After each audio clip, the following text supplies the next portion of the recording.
It's The World This Week, 7 days, 4 Paris-based correspondents, 1 hour. The World This Week in partnership with The Daily Beast. Foreign editor Christopher Dickey is with us. How are you, sir?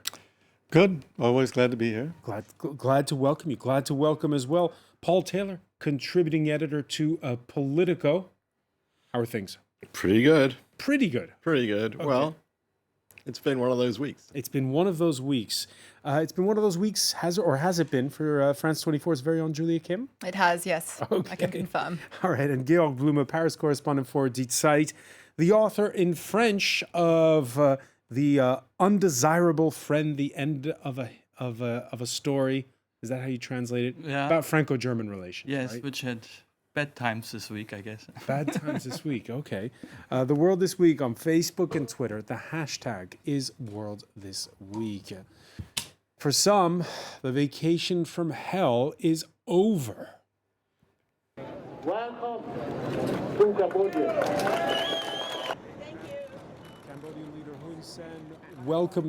Cambodian leader Hun Sen welcoming passengers from the M-S Westerdam that had set sail from Singapore on January the 16th.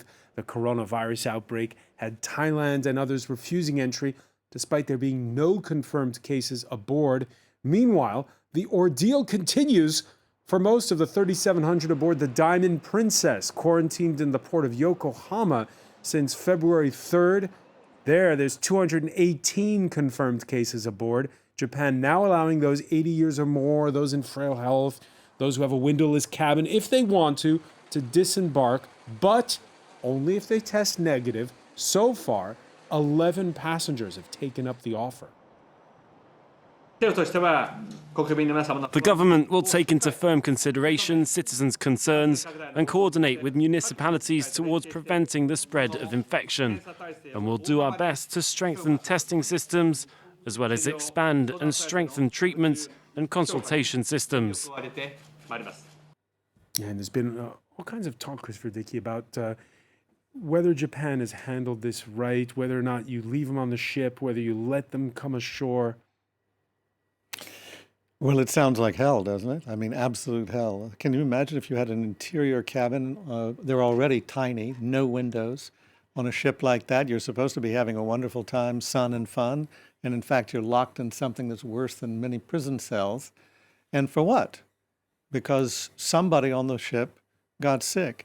But then you add to that the problem that the disease clearly is spreading on the ship. Lots of people have it. Hundreds of people have it.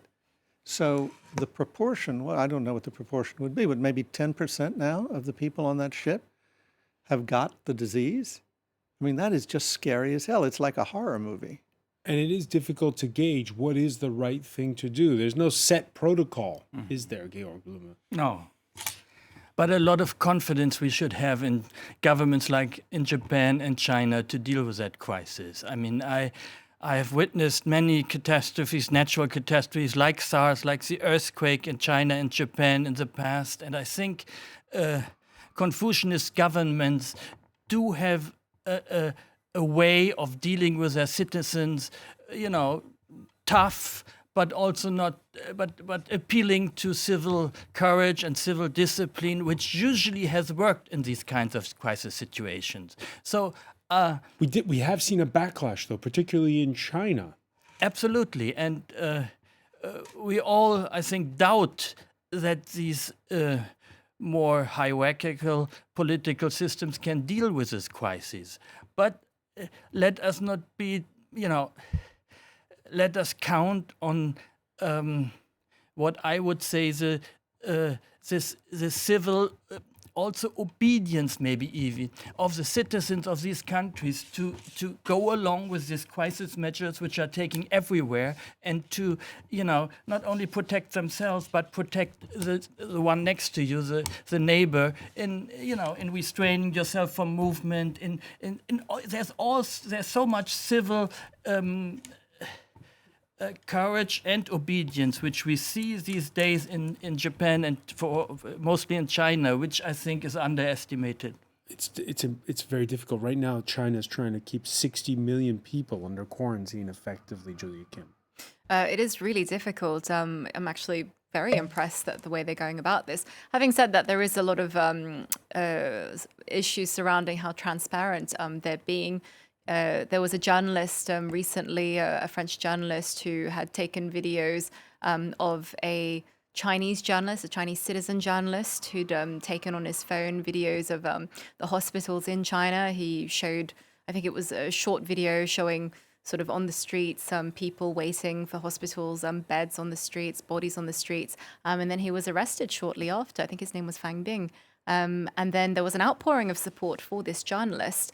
He was eventually freed, and he contributed that directly to this campaign of support for him. So I think, it's not the whole story. Yeah, it's a double-edged sword, the way China's dealing with trying to contain this disease.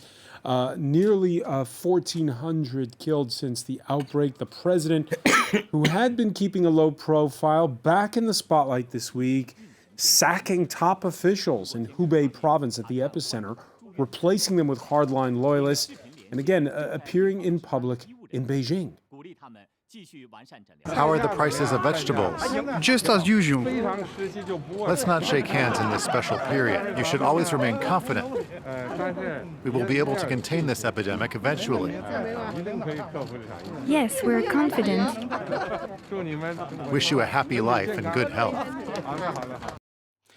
Paul Taylor, your reaction to those images which come to us courtesy of Chinese state broadcaster CCTV? Well, in a commander system, whether it's the old Soviet system or the Chinese system today, people are scared to tell the truth upstairs. They're scared to pass on bad news, and the system doesn't want to hear bad news and doesn't want to publish bad news. So that's why coronavirus got off to such a bad start in terms of the management of it.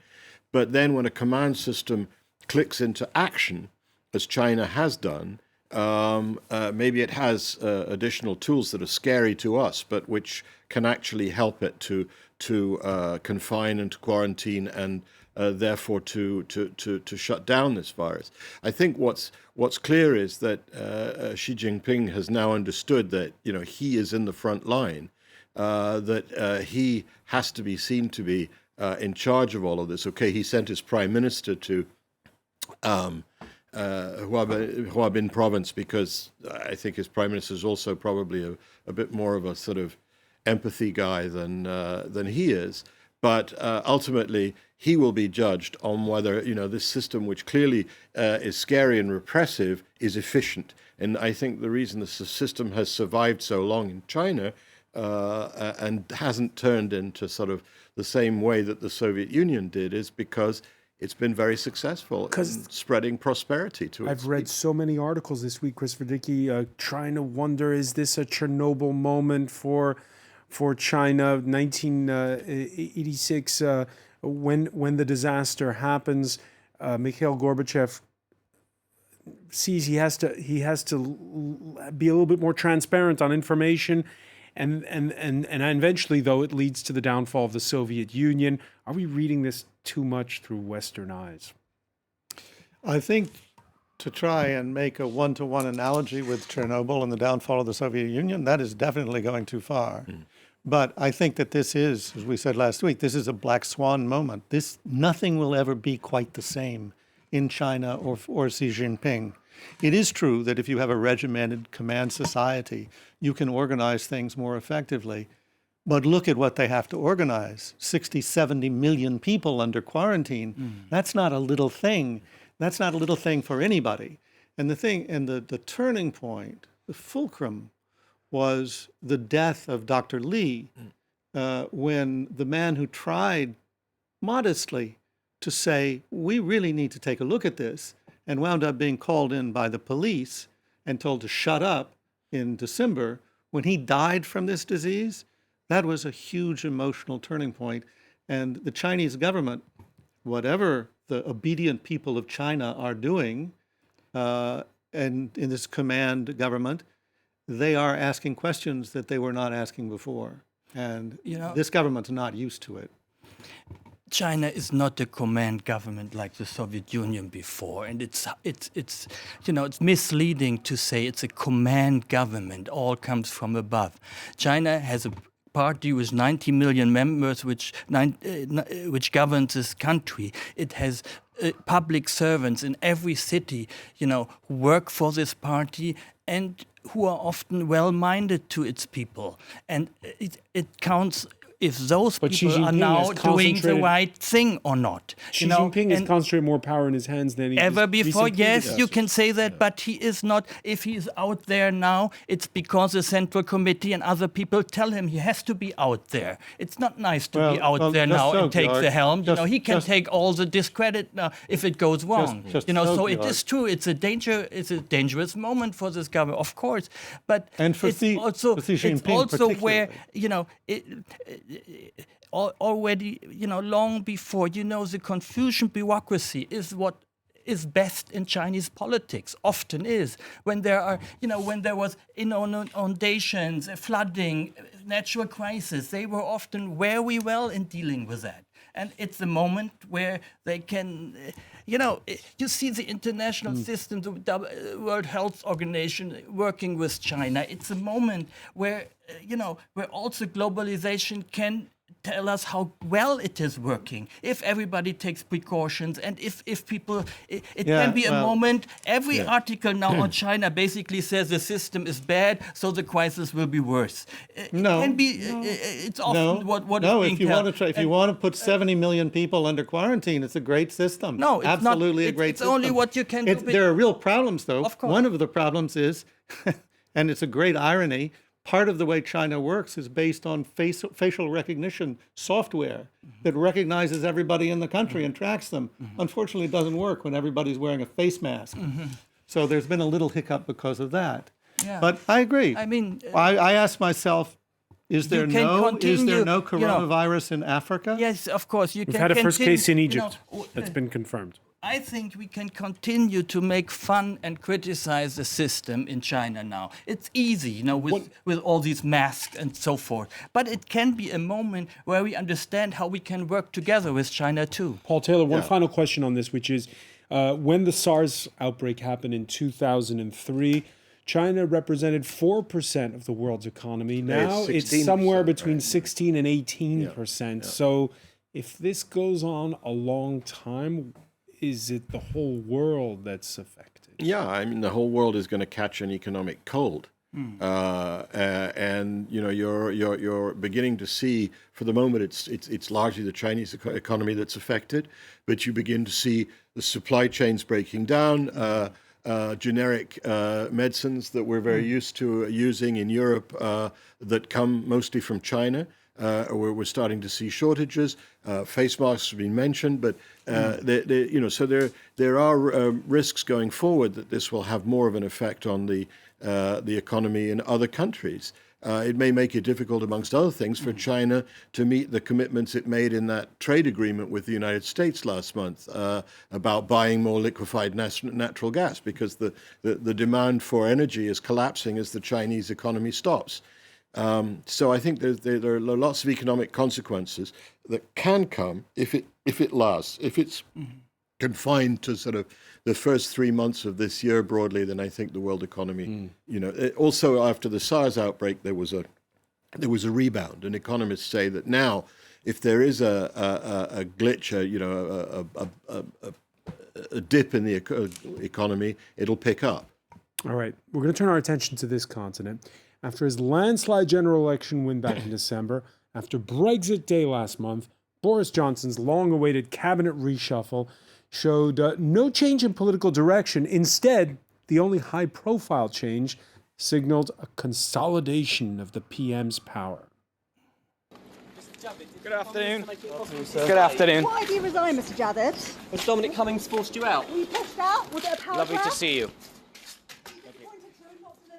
Finance Minister Sajid Javid forced to resign when Johnson insisted he sack all of his political advisors and replace them with those vetted by number 10. Hence, reporters asking whether Dominic Cummings, the same political strategist who led Johnson's Brexit campaign, has more power than the Chancellor of the Exchequer. These are people that have worked incredibly hard on behalf of not just the government, but the whole country, done a fantastic job. I was unable to accept those conditions. I don't believe any self-respecting minister would accept such conditions. And so therefore, I felt the best thing to do was to go. Julia Kim, who's running Great Britain? Well, Dominic Cummings is my answer. Is it really Dominic Cummings? I mean, even in the lead up to his resignation, apparently in political circles, Sajid Javid was being called the Chino Chancellor in name only. And the man who he's been replaced with is actually being nicknamed Baby Chino because he has virtually no experience in cabinet. And, you know, they've picked him because he's easy to control, because he's a Johnson loyalist. I think, you know, we're looking at the man who's in charge of this country right now. And the finance minister in Britain, it's an important post. It's not a coincidence that his house is next door to Number the Prime 11 Minister's. Downing Street. I mean, these are the two central tenets of British power concentrated in two small houses in the centre of London. You know, now they've installed someone who is not even 40 years old, who was, I mean, he was a junior minister, or he was, you know, a relatively unimportant member of this team, and he suddenly had this astronomical rise to chancellor. It's actually unbelievable. I don't think this has ever really happened before in British politics, and we need to ask who's really at the root of it. And Boris Johnson, we all know, is very dependent on Dominic Cummings, and he wields a lot of power within this government. It's a very scary thought. All right, Dominic Cummings, we remember that docufiction where Benedict Cumberbatch starred as him. Are we making too much of it? Is it? I mean, it is Boris Johnson who has the... He's doing it on Boris Johnson's behalf, and he couldn't do it if Boris Johnson was not behind him. Boris Johnson clearly wants to exercise power. He saw how Theresa May, his predecessor, failed to do so, and how her government fell apart and became paralyzed, and Parliament was paralyzed, and he wants to really be in charge. I think there's also a little bit of economic policy differences, not necessarily with Sajid Javid, but you know, the role of the finance minister in any government is the person who holds the purse strings and says, no, you can't spend money on that. No, you know, we've got to balance the books, or we can't, over the economic cycle, we can't take on lots more debt or whatever. And I think Boris Johnson is very impatient. He wants to get big public investment programs rolling. He announced a huge increase in spending on public transport, a big rail link to the north, buses, all of this stuff. And he doesn't want somebody sitting next door saying, sorry, but you can't have the money for that. So this is like the coronavirus story, in that he runs the risk of having just yes men below him. Well, and one or two yes women. Yeah, I think, you know, Boris Johnson is somebody who, although he tends to improvise a lot himself, he is absolutely ruthless, as he's showing. All right, we're going to pick up on that point. When we come back, stay with us. You're watching The World This Week.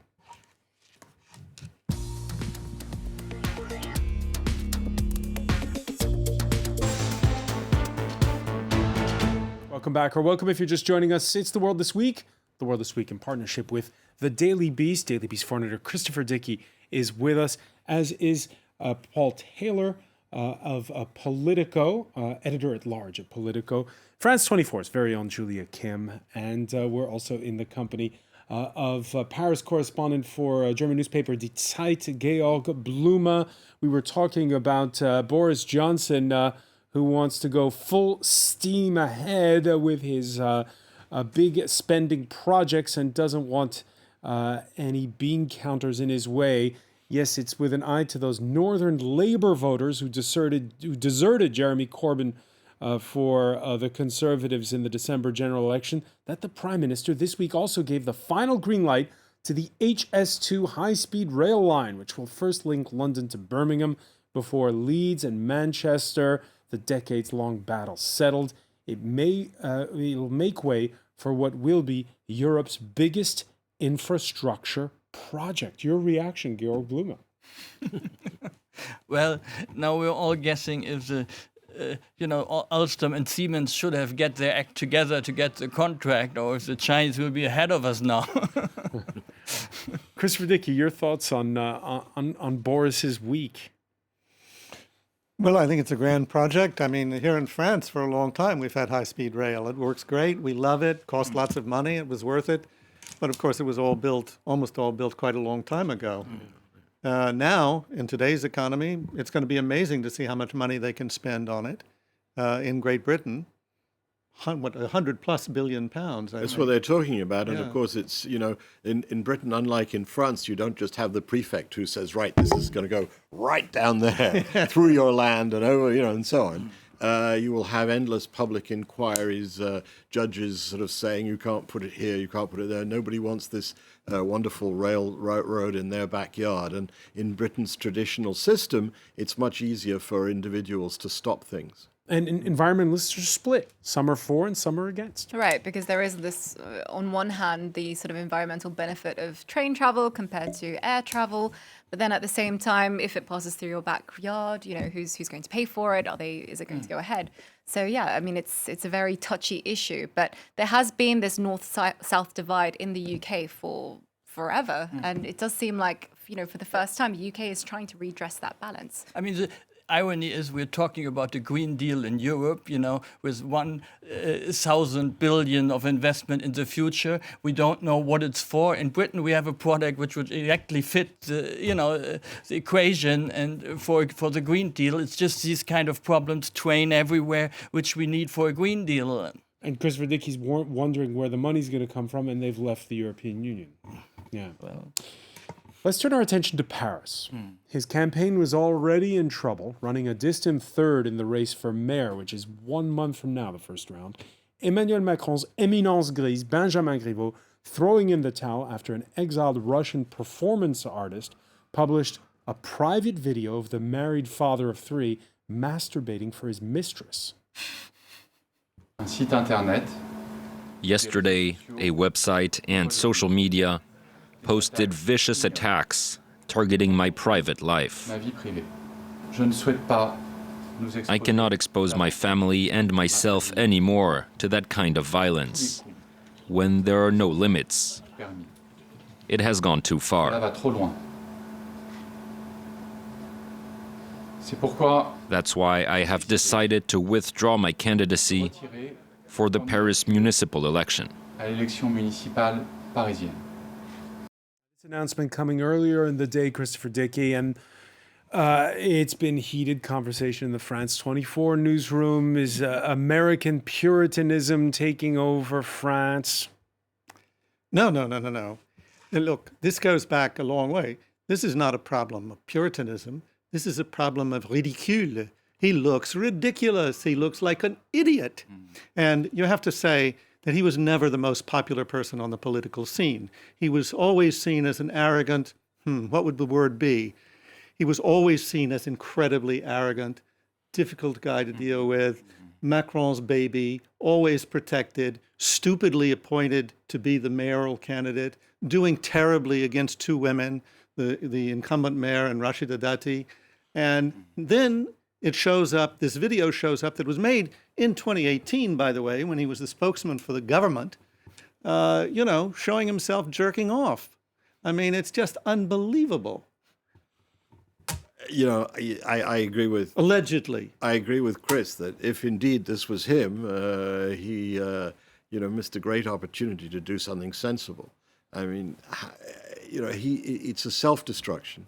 But of course, it does show the power of social media to amplify this sort of thing and to, But his political opponents have rushed to his defense, even the far left. There's been a complete sort of parade of hypocrisy today, where everybody's saying how disgraceful it is that this poor guy's private life is being dragged through the mud and so on. I think partly because of the French like to shield their private lives, which are much more colorful than those of a lot of Anglo-Saxon politicians, maybe. Not really. But also, I just think that I think that it's just kind of hypocrisy. They're saying what they think their voters expect them to say. Well, people always speak They're nicely at a delighted. funeral. So now Macron's going to find somebody else to lose the election for him.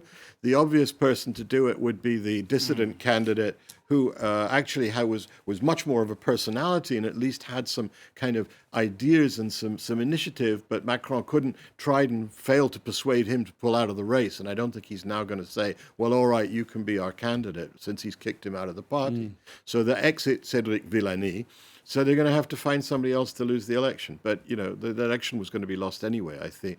I think, and Madame Hidalgo, who a lot of Parisians don't particularly like because she's gummed up the traffic so badly in the city in particular, looks like she's got a boulevard to be re-elected.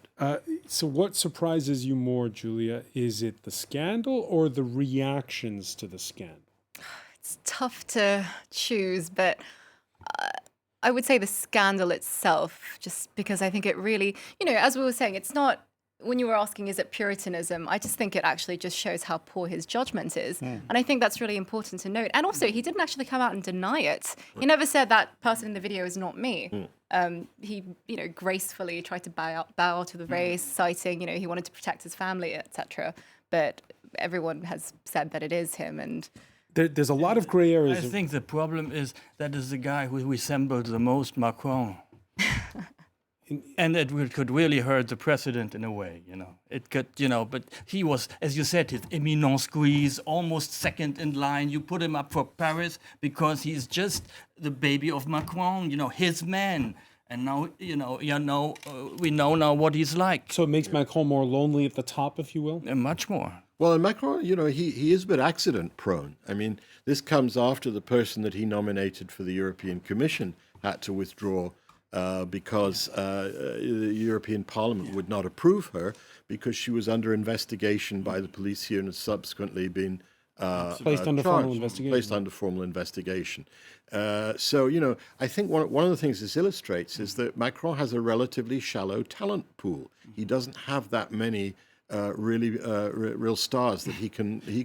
That's the importance of these local elections, because you lay down roots with when you win city halls. The problem, Paul, is not that he has a limited talent pool, but his best talents are giving us these things which you are talking about. That is the problem. I think we're talking about the same problem, right? There are gray areas around this story. How was the video? Why was the video leaked? How was it leaked to this performance artist who is living in exile here in France? His name is Piotr Pawlenski. He justifies his act saying that Griveaux stage managed his family life too much. We can show you images in April of last year where when he decided to run for mayor of Paris, he posed with his expecting wife for French newsweekly magazine Paris Match. They all do it. I opened the first political porn resource site called Political Porn. And Benjamin Griveaux was a candidate who lied to his voters.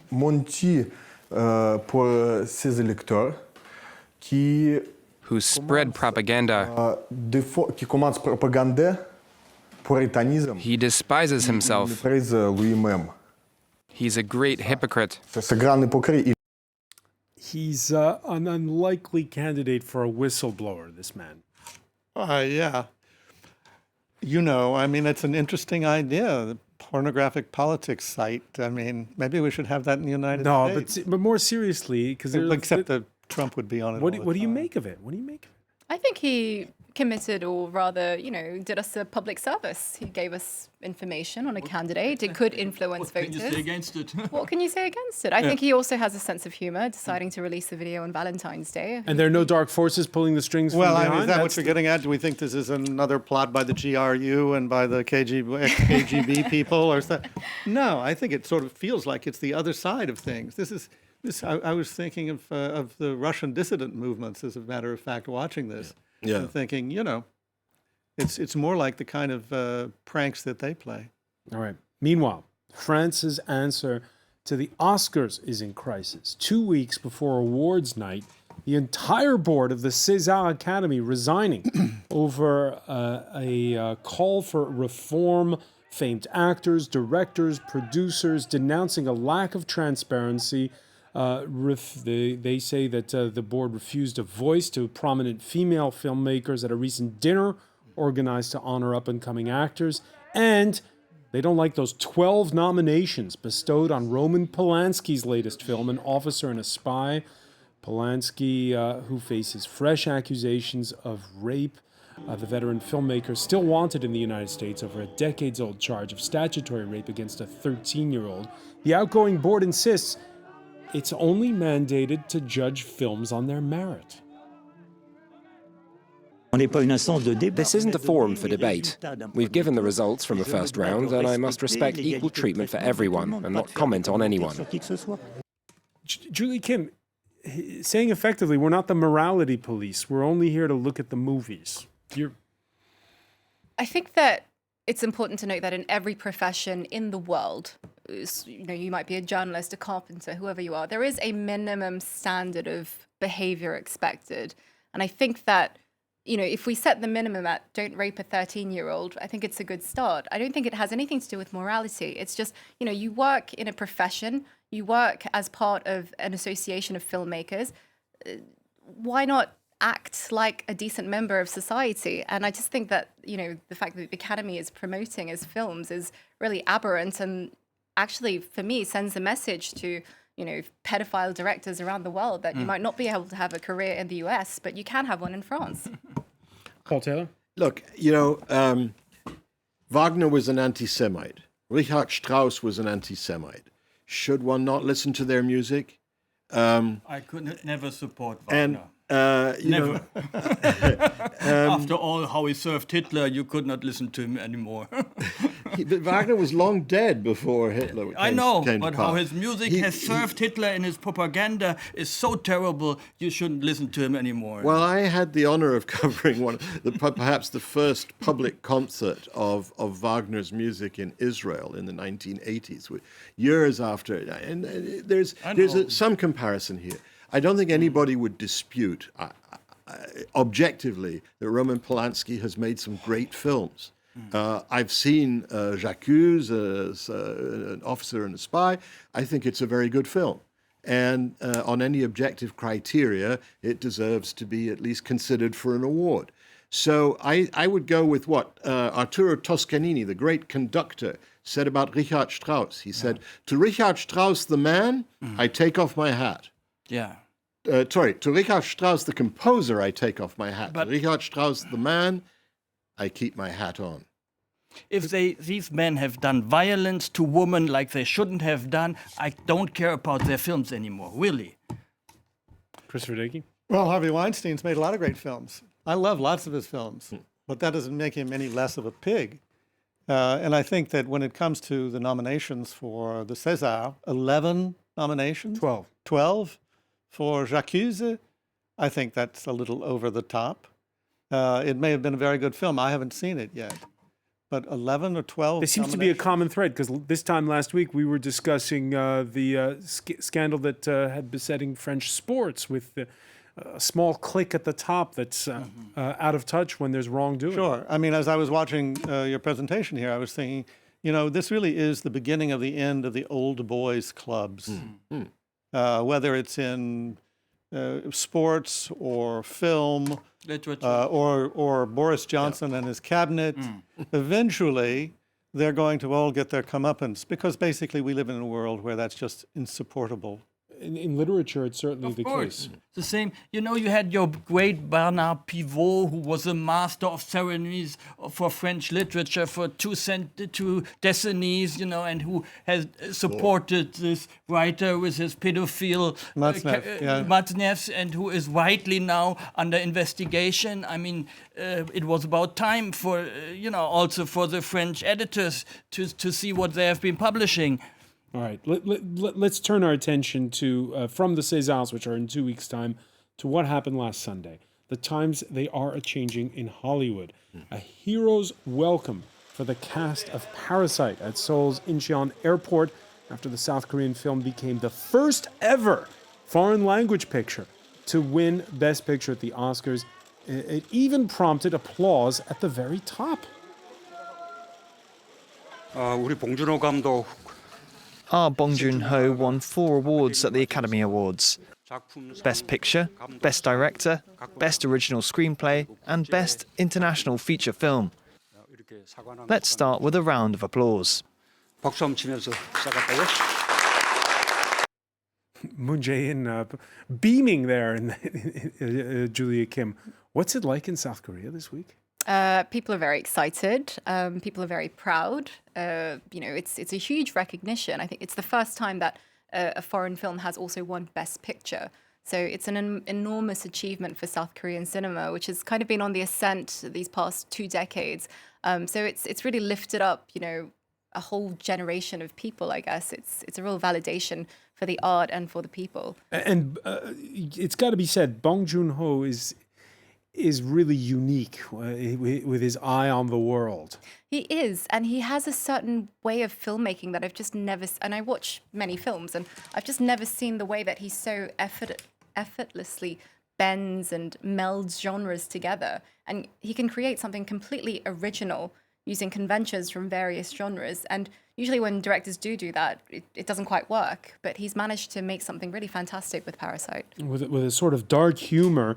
Now, in the working class neighborhood of the capital, where half of the movie was shot on location, the pride there is certainly palpable. It's definitely a neighborhood that isn't doing well. Watching the film made me feel like I was almost watching my own life. Paul Taylor? Well, it's a great movie. It's hilarious. It's brilliant. It holds you with it. It's a long movie, but 2.25 hours, you're gripped by it. And I think that the interesting thing, the president of South Korea was applauding it there. And of course, there's national pride about it.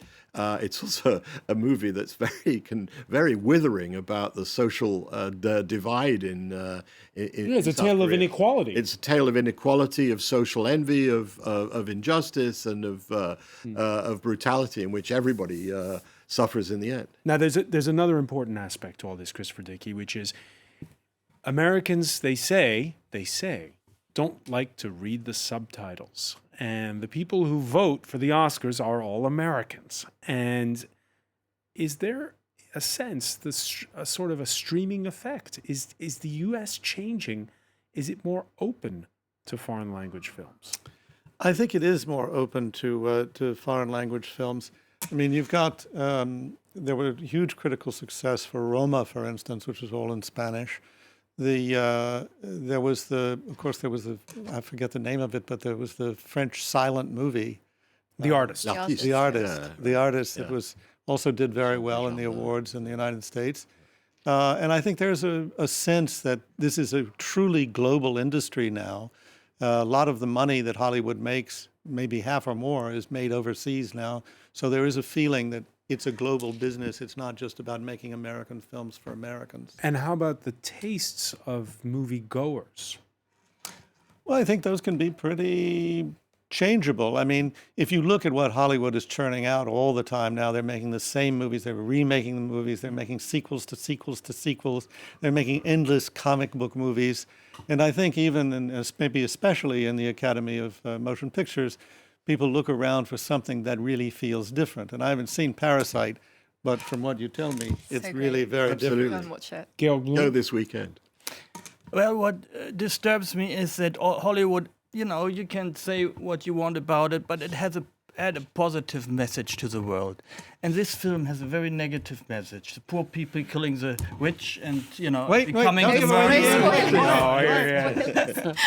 Don't spoil the ending.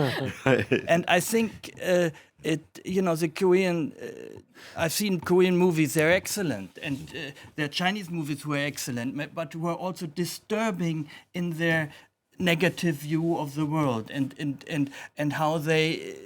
Life doesn't always have a happy ending. No, Georg. exactly. Not even for Benjamin Griveaux. I look at the old pictures from Japan and their decency, and so you're feeling that there's brutality to globalization, and which nobody gets as well across as these Korean and Chinese pictures, but which is disturbing in itself. All right, we're going to leave it there before there's any spoilers. Georg Bloom, I want to thank you. I want to thank Paul Taylor, Julia Kim, Christopher Dickey. Stay with us. Media Watch is next.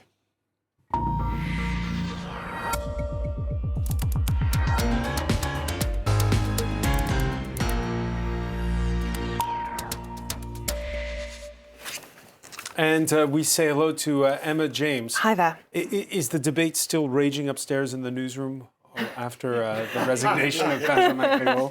Which debate is this? There are many debates, some which I'm not going to talk about, particularly involving size, but the less said about that, the better. I think the interesting thing to note from Benjamin Griveaux is that there were no abject apologies or even an admission of guilt. He hasn't even said that it was him in those images. It just seems to have been anger from him, really, at what he called ignoble attacks, which all sounds rather grand. What he has succeeded in doing is making himself a household name around the world. The New York Times among those reporting this story, and it really has gone everywhere. 1 minute he was just a candidate to be mayor of Paris and Emmanuel Macron's pick for that. And he has been deemed to be a very close ally of Emmanuel Macron, one of the first socialists to defect to the new party when the president created it. But he says this is a culmination of months of defamation, even death threats as well. But he is not stepping down in shame. He says he's doing it to protect his family. Lots of reactions to this online, including some funny ones. Big reforms underway, and you've got a picture of him, and somebody has added the word nude to his file there, which is a little unfortunate. Also, he used to work alongside Dominique Strauss-Kahn, no less. You may remember he had his own sex scandal to contend with, which ended his political career. Si je peux aider, if I can help you, with pleasure, he says, and pleasure probably is the operative word. Lots of politicians, though, very, very unhappy about this invasion of la vie privée. Private life here in France for politicians is very, very fiercely guarded. And a lot of the time, the media actually sticks with it. Gérard Larcher is my local senator, and he says that it's high time we regulate the torrents of mud that pour out on social networks. Freedom of expression must stop at the boundaries of private life. Not everyone agrees, though. This journalist, who describes herself as a liberal, says when you want private life to remain private, you need to act accordingly. And it is a very good point, because once you start taking photographs and filming yourself, is it really all that private anymore? This gentleman is no great fan of Emmanuel Macron. He actually wrote a book that said Emmanuel Macron, The False Prophet was its title. However, on a broader level, he is very much supporting Monsieur Griveaux here, saying that he denounces this new level of Americanization in political life. The US and the UK certainly like to rip politicians to shreds. They hold them to account. They hold them to a higher standard. But what this gentleman says is that destroying an individual and his family to prevent him from winning is despicable. His private life only concerns him. You might say also his wife and his 3 children, but that's I'll come back to that in a moment. It's interesting to see, though, that the French media has kind of played along with this, because Mediapart, which is an investigative news website, actually met with the gentleman who leaked these images, who had these images, on Tuesday, and they decided not to run the story.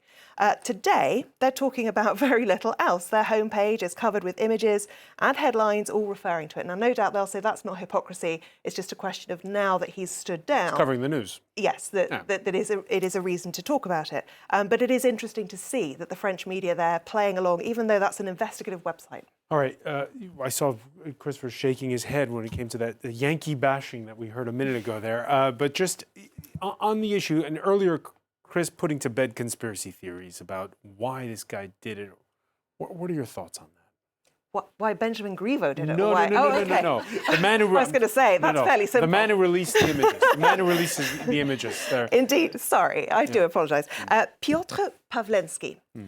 Some people have said this is some kind of Russian conspiracy. This is the man in question, rather an arresting-looking fellow. He was profiled in Libération back in 2016.